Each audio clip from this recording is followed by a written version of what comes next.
Meet one of the craziest Roman emperors you've probably never heard of, Elagabalus. He became emperor at just 14 years old, a time when most boys are still figuring out life, but Elagabalus had power that was more than any teenager could handle.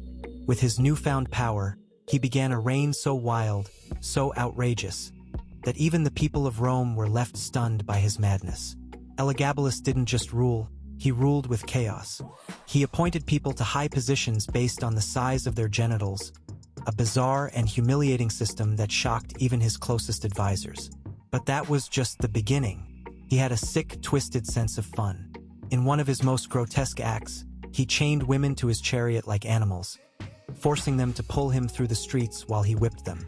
To him, they were nothing more than beasts of burden, their pain nothing but a game. But the madness didn't stop there.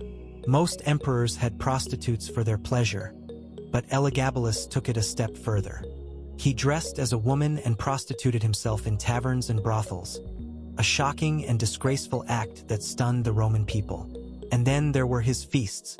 He invited 8 men, but only those who were bald, short, or fat.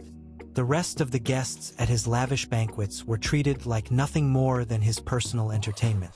But the horror reached new heights when, during one of the grand gladiator games, Elagabalus unleashed poisonous snakes into the crowd.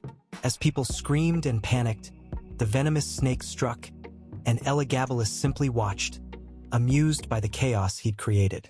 In another sickening display of his cruelty, Elagabalus would throw gold coins from a tower, laughing as the common people below fought violently for the small fortune.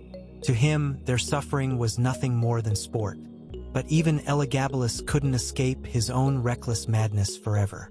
His reign of terror became too much for even the Romans to tolerate.